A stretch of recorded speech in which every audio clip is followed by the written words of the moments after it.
Dia sangat lama, ribuan tahun, iblis telah rusak manusia.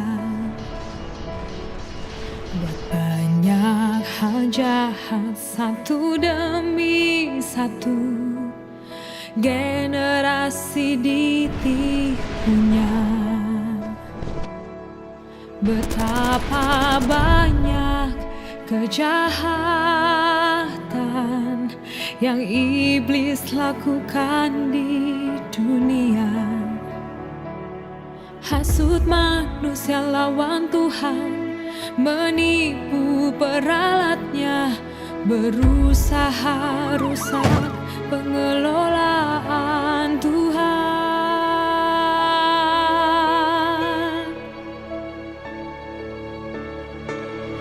Meski iblis berjalan di antara ciptaan Tuhan, dia tak mampu ubah manusia ataupun yang lain. Meski iblis berjalan di antara ciptaan Tuhan, tiada yang bisa dia ubah, tiada yang berubah atas perintah Tuhan. Tiada yang bisa dia ubah, tiada yang berubah atas perintah Tuhan. Di bawah otoritas Tuhan, semua turun pada aturannya. Semua yang hidup tetap tunduk pada hukum Tuhan. Dibandingkan otoritasnya, sifat jelek iblis itu liar dan buruk, menjijikkan, kecil dan sangat rapuh.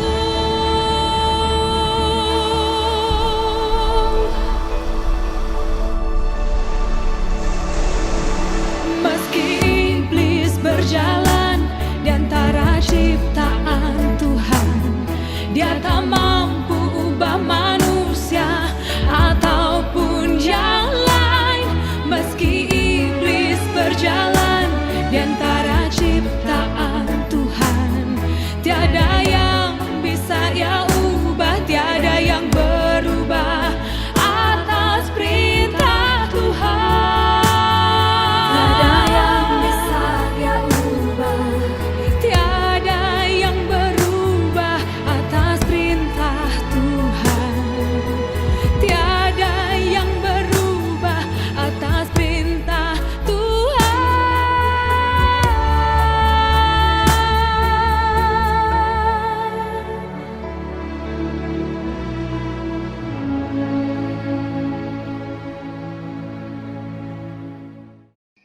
Shalom adik-adik, selamat hari Minggu.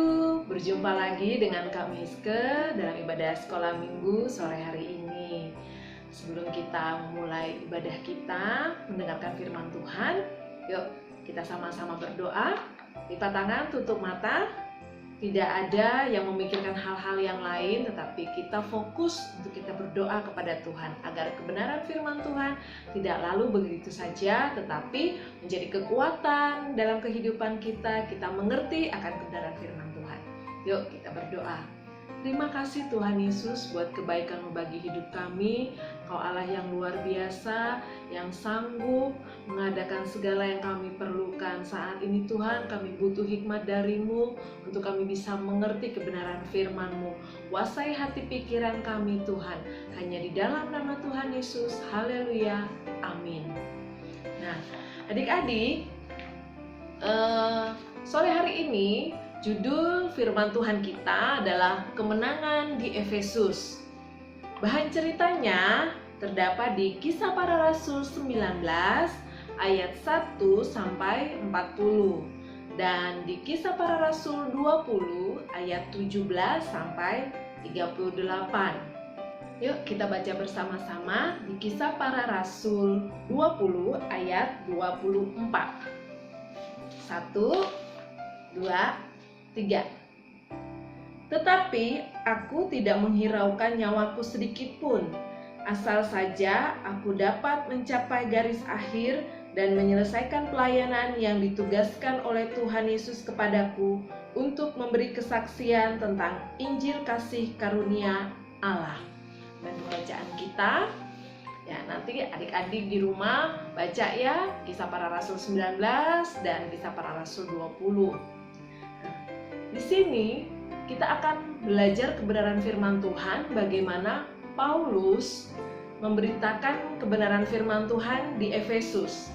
Efesus adalah salah satu kota metropolitan yang mempunyai salah satu keajaiban di dunia. Keajaiban dunianya yaitu tentang kuil Dewi Artemis. Kuil Dewi Artemis itu terdapat di dalamnya patung hitam yang menurut cerita telah jatuh dari langit. Jadi patung hitam itu yang di dalam kuil, orang berpikir bahwa itu jatuh dari langit sebagai satu ciptaan yang ajaib. Sampai-sampai orang-orang berdatangan dari segala penjuru dunia untuk berziarah dan menyembah di kuil Artemis tersebut. Nah, Paulus ingin mengajar di sana, diutus oleh Tuhan untuk mengajar di Efesus. Bagaimana perjalanan Rasul Paulus di Efesus? Yuk, sama-sama kita simak video berikut ini. Ketika Apolos masih di Korintus, Paulus sudah menjelajah daerah-daerah pedalaman dan tiba di Efesus. Di situ didapatinya beberapa orang murid. Katanya kepada mereka, "Sudahkah kamu menerima Roh Kudus ketika kamu menjadi percaya?" Akan tetapi mereka menjawab dia, "Belum, bahkan kami belum pernah mendengar bahwa ada Roh Kudus." Lalu kata Paulus kepada mereka, "Kalau begitu, dengan baptisan manakah kamu telah dibaptis?" Jawab mereka, "Dengan baptisan Yohanes." Kata Paulus, "Baptisan Yohanes adalah pembaptisan orang yang telah bertobat. Dan ia berkata kepada orang banyak bahwa mereka harus percaya kepada Dia yang datang kemudian daripadanya, yaitu Yesus." Ketika mereka mendengar hal itu, mereka memberi diri mereka dibaptis dalam nama Tuhan Yesus. Dan ketika Paulus menumpangkan tangan di atas mereka, turunlah Roh Kudus ke atas mereka. Dan mulailah mereka berkata-kata dalam bahasa roh dan bernubuat. Jumlah mereka adalah kira-kira 12 orang. Selama 3 bulan, Paulus mengunjungi rumah ibadat di situ dan mengajar dengan berani. Oleh pemberitaannya, ia berusaha meyakinkan mereka tentang kerajaan Allah. Tetapi ada beberapa orang yang tegar hati. Mereka tidak mau diyakinkan, malahan mengumpat jalan Tuhan di depan orang banyak. Karena itu Paulus meninggalkan mereka dan memisahkan murid-muridnya dari mereka. Dan setiap hari berbicara di ruang kuliah Tiranus. Hal ini dilakukannya 2 tahun lamanya, sehingga semua penduduk Asia mendengar firman Tuhan, baik orang Yahudi maupun orang Yunani. Oleh Paulus, Allah mengadakan mujizat-mujizat yang luar biasa. Bahkan orang membawa sapu tangan atau kain yang pernah dipakai oleh Paulus dan meletakkannya atas orang-orang sakit, maka lenyaplah penyakit mereka dan keluarlah roh-roh jahat. Juga beberapa tukang jampi Yahudi yang berjalan keliling di negeri itu mencoba menyebut nama Tuhan Yesus atas mereka yang kerasukan roh jahat dengan berseru. Katanya, Aku menyumpahi kamu demi nama Yesus yang diberitakan oleh Paulus. mereka yang melakukan hal itu ialah 7 orang anak dari seorang imam kepala Yahudi yang bernama Skewa. Tetapi roh jahat itu menjawab, Yesus aku kenal, dan Paulus aku ketahui. Tetapi kamu, siapakah kamu? dan orang yang dirasuk roh jahat itu menerpa mereka dan menggagahi mereka semua dan mengalahkannya, sehingga mereka lari dari rumah orang itu dengan telanjang dan luka-luka. Hal itu diketahui oleh seluruh penduduk Efesus, baik orang Yahudi maupun orang Yunani. Maka ketakutanlah mereka semua, dan makin masyhurlah nama Tuhan Yesus. Banyak di antara mereka yang telah menjadi percaya datang dan mengaku di muka umum bahwa mereka pernah turut melakukan perbuatan-perbuatan seperti itu. Banyak juga di antara mereka yang pernah melakukan sihir, mengumpulkan kitab-kitabnya, lalu membakarnya di depan mata semua orang. Nilai kitab-kitab itu ditaksir 50.000 uang perak. Dengan jalan ini, makin tersiarlah firman Tuhan dan makin berkuasa. Kemudian daripada semuanya itu, Paulus bermaksud pergi ke Yerusalem melalui Makedonia dan Akaya. Katanya, Sesudah berkunjung ke situ, aku harus melihat Roma juga. lalu ia menyuruh 2 orang pembantunya, yaitu Timotius dan Erastus, mendahuluinya ke Makedonia. Tetapi ia sendiri tinggal beberapa lama lagi di Asia. Kira-kira pada waktu itu timbul huru-hara besar mengenai jalan Tuhan. Sebab ada seorang bernama Demetrius, seorang tukang perak, yang membuat kuil-kuilan Dewi Artemis dari perak. Usahanya itu mendatangkan penghasilan yang tidak sedikit bagi tukang-tukangnya.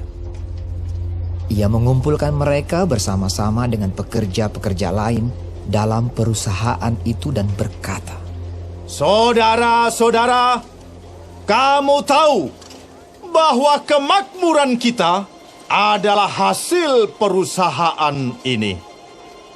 Sekarang kamu sendiri melihat dan mendengar bagaimana Paulus bukan saja di Efesus, tetapi juga hampir di seluruh Asia telah membujuk dan menyesatkan banyak orang dengan mengatakan bahwa apa yang dibuat oleh tangan manusia bukanlah dewa. Dengan jalan demikian, bukan saja perusahaan kita berada dalam bahaya untuk dihina orang, tetapi juga kuil Artemis, Dewi besar itu, berada dalam bahaya akan kehilangan artinya. Dan Artemis sendiri, Artemis yang disembah oleh seluruh Asia dan seluruh dunia yang beradab, akan kehilangan kebesarannya. Mendengar itu, meluaplah amarah mereka. Lalu mereka berteriak-teriak. Katanya, Bersalah Artemis, Dewi orang Efesus. seluruh kota menjadi kacau dan mereka ramai-ramai membanjiri gedung kesenian serta menyeret Gaius dan Aristarkus, keduanya orang Makedonia dan teman seperjalanan Paulus. Paulus mau pergi ke tengah-tengah rakyat itu, tetapi murid-muridnya tidak mengizinkannya. Bahkan beberapa pembesar yang berasal dari Asia yang bersahabat dengan Paulus mengirim peringatan kepadanya supaya ia jangan masuk ke gedung kesenian itu. Sementara itu orang yang berkumpul di dalam gedung itu berteriak-teriak, Yang seorang mengatakan ini dan yang lain mengatakan itu. Sebab kumpulan itu kacau balau dan kebanyakan dari mereka tidak tahu untuk apa mereka berkumpul. Lalu seorang bernama Alexander didorong ke depan oleh orang-orang Yahudi. Ia mendapat keterangan dari orang banyak tentang apa yang terjadi. Segera ia memberi isyarat dengan tangannya dan mau memberi penjelasan sebagai pembelaan di depan rakyat itu. Tetapi ketika mereka tahu bahwa ia adalah orang Yahudi, berteriaklah mereka bersama-sama kira-kira 2 jam lamanya. Bersalah Artemis, Dewi orang Efesus! Akan tetapi panitera kota menenangkan orang banyak itu dan berkata, Hai orang Efesus, siapakah di dunia ini yang tidak tahu bahwa kota Efesuslah yang memelihara baik kuil Dewi Artemis yang maha besar, maupun patungnya yang turun dari langit. Hal itu tidak dapat dibantah. Karena itu hendaklah kamu tenang dan janganlah terburu-buru bertindak.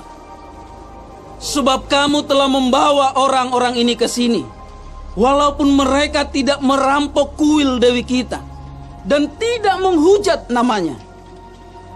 Jadi, jika Demetrius dan tukang-tukangnya ada pengaduannya terhadap seseorang, bukankah ada sidang-sidang pengadilan dan ada gubernur? Demikianlah adik-adik perjalanan Rasul Paulus dalam memberitakan kebenaran firman Tuhan di Efesus. Sebagai ayat terakhir, yuk sama-sama kita membaca di Efesus 6 ayat 12. 1, 2, 3. Karena perjuangan kita bukanlah melawan darah dan daging, tetapi melawan pemerintah-pemerintah, melawan penguasa-penguasa, melawan penghulu-penghulu dunia yang gelap ini, melawan roh-roh jahat di udara. Nah, kita harus berdoa agar kita terlindung dari segala kuasa-kuasa kegelapan. Kita harus mengerti dan kita bertumbuh dalam kebenaran firman Allah. Amin. Firman Tuhan sore hari ini, Tuhan Yesus memberkati. Nah, sebagai ayat hafalan kita terambil di Efesus 6 ayat 17. Kita baca bersama-sama ya. Efesus 6 ayat 17. 1, 2, 3. Dan terimalah ketopong keselamatan dan pedang roh, yaitu firman Allah. Amin. Puji nama Tuhan. Mari kita berdoa bersama-sama untuk menutup ibadah kita pada sore hari ini. Terima kasih Tuhan Yesus buat kebenaran firman-Mu yang mengajarkan kami untuk selalu berjaga-jaga dan selalu berdoa berserah kepada Tuhan, agar kami selalu terlindungi dan bebas dari segala kuasa-kuasa kegelapan.